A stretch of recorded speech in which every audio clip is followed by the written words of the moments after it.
പക്ഷേ നിങ്ങൾ പറയുന്ന പോലെ ഇനിയും ഈ നേതാക്കന്മാർക്ക് ഇങ്ങനെ ഈ രീതി പോയി പിടിച്ചു നിൽക്കാൻ പറ്റും? ഇല്ല.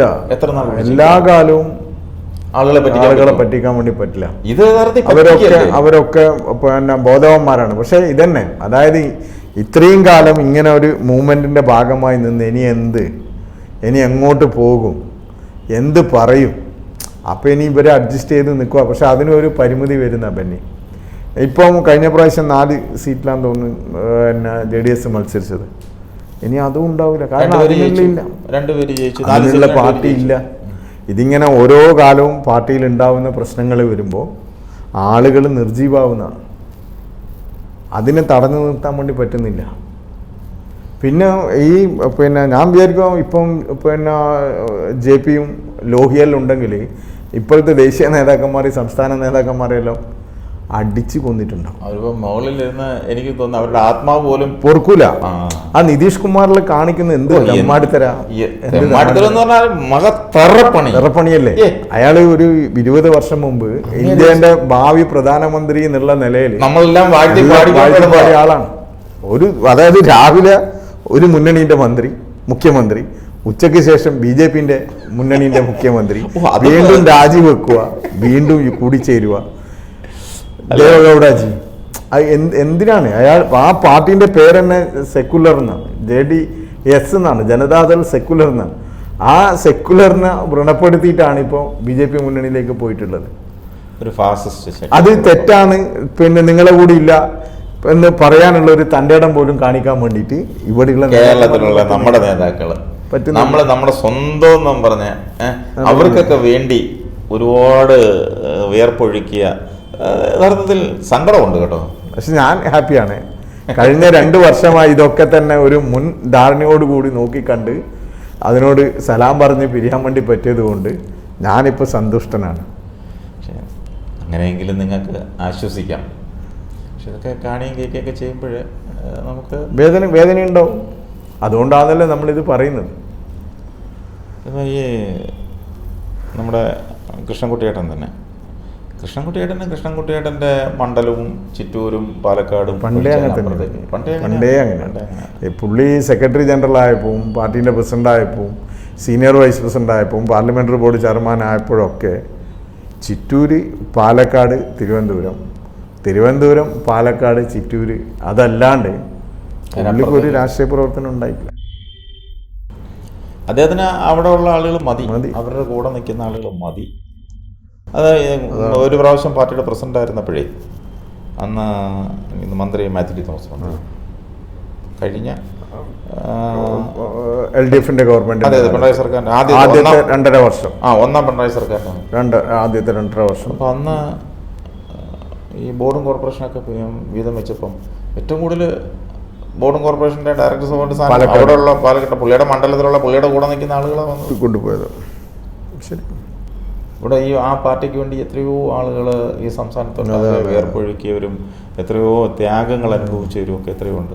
നിങ്ങൾക്കറിയാം, ഓരോ മീറ്റിങ്ങിനൊക്കെ പണ്ടൊക്കെ അനുഭവിച്ച ഒത്തിരി കാര്യങ്ങളൊക്കെ ഓർക്കുമ്പോൾ ഇപ്പോൾ എന്തിനായിരുന്നു എന്നുള്ളൊരു ചിന്തയുണ്ട്. കള്ള ട്രെയിൻ കയറി ട്രെയിന് കാശ് ഇല്ലാതെ ഈ വിദ്യാർത്ഥി രാഷ്ട്രീയമായിട്ട് ബന്ധപ്പെട്ട് നടക്കുമ്പോൾ ഒരിക്കൽ കാലിക്കറ്റ് യൂണിവേഴ്സിറ്റിൻ്റെ ഇലക്ഷൻ്റെ സമയം അന്ന് ഞാൻ സബാഹ്, വയനാട്ടിലൊരു സലീം, നമ്മളൊക്കെ പിന്നെ ട്രെയിനിൽ 2 ടിക്കറ്റ് കൊണ്ട് യാത്ര ചെയ്തിട്ടുണ്ട്.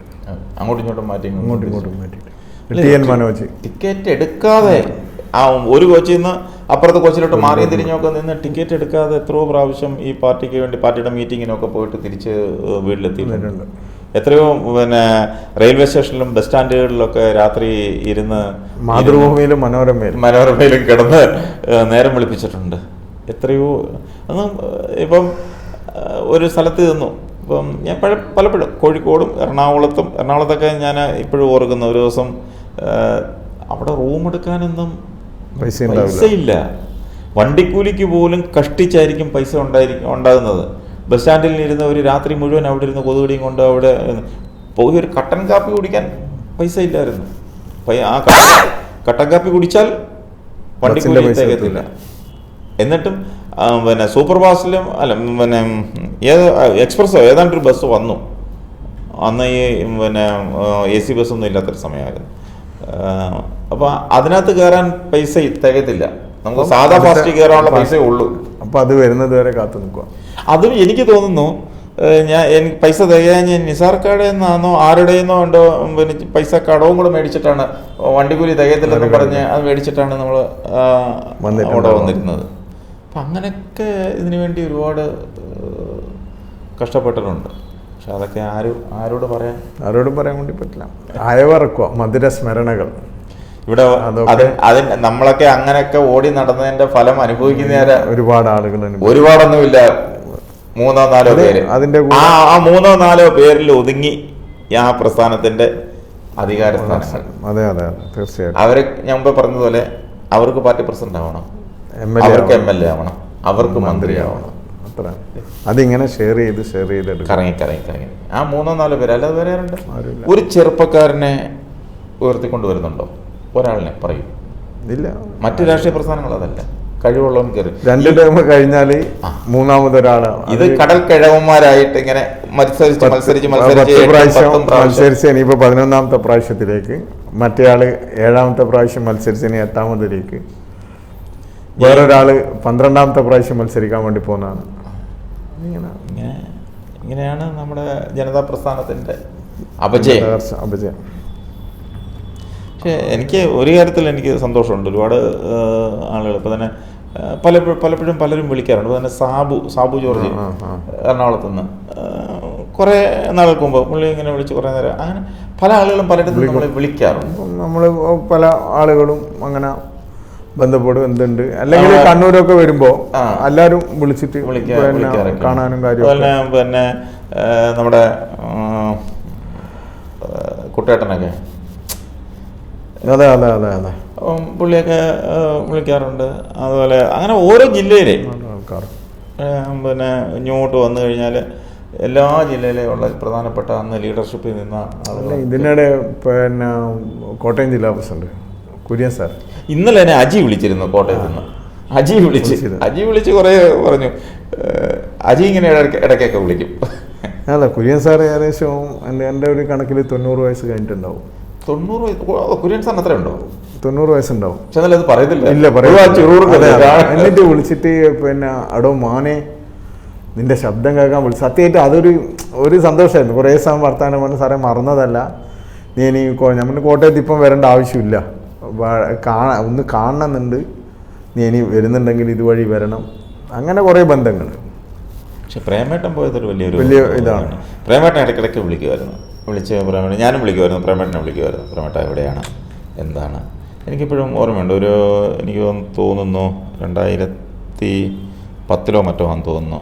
പ്രേമേട്ടൻ ഞാനിവിടെ നമ്മുടെ പ്രവാസി സംഘടന സംഘടിപ്പിക്കാനായിട്ട് സമയത്ത് ഞങ്ങൾ ഇവിടെ പോയി, ബഹറിനിൽ പോയപ്പോൾ പ്രേമേട്ടന് അവിടെ വടകരക്കാർ ഒരുപാടുണ്ട്. അവരുടെയൊക്കെ ആ ഒരു സന്തോഷം പ്രേമേട്ടനെ കാണുമ്പോൾ അയ്യോ അവരുടെയൊക്കെ ഒരു വികാരമായിരുന്നു പ്രേമേട്ടൻ. അതെ സത്യം. ഞാനതൊക്കെ പലപ്പോഴും ഓർക്കാറുണ്ട്. ഇന്നും പ്രേമേട്ടനൊരു എങ്ങനെ ഒരു ആഡംബര ജീവിതമോ അല്ലെങ്കിൽ വളരെ ലളിതമായ പച്ചയൊരു മനുഷ്യൻ നടന്നു. MLA ആയ സമയത്തൊന്നും ആള് പറഞ്ഞ് പ്രേമേട്ടനെ അറിയാത്ത ആളുകൾ ഇത് MLA എന്ന് പറഞ്ഞാൽ വിശ്വസിക്കത്തില്ല. അങ്ങനെ ഒരു ജനകീയനായിരുന്നു.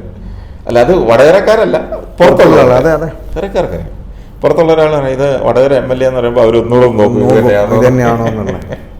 അദ്ദേഹത്തിന്റെ വേഷഭൂഷാദികൾ അങ്ങനെ തന്നെയാണുള്ളത്. അപ്പോൾ അവരൊക്കെ ഈ പ്രസ്ഥാനത്തിന് വലിയൊരു മുതൽക്കൂട്ടായിരുന്നു. അവരൊക്കെ കാലം ചെയ്തു. ഇപ്പം ജീവിച്ചിരിക്കുന്ന ആളുകൾ എത്ര പേര് സോഷ്യലിസ്റ്റുകളുണ്ട്? സോഷ്യലിസം എന്ന് പറയുന്നത് സോഷ്യലിസ്റ്റാണ്, ഞാനും സോഷ്യലിസ്റ്റാണ് എന്ന് പറയുന്നതല്ലാതെ അതിന് ജോർജ് തോമസ് പറയും ഞാൻ സോഷ്യലിസ്റ്റ് അല്ല, നീ എന്നെ സോഷ്യലിസ്റ്റ് ആക്കല്ല. ഇല്ല, ജോർജ് തോമസ് പിന്നെ ജനതാ മൂവ്മെന്റ്, അതെ JP മൂവ്മെന്റിൽ വന്ന ആളാണ്.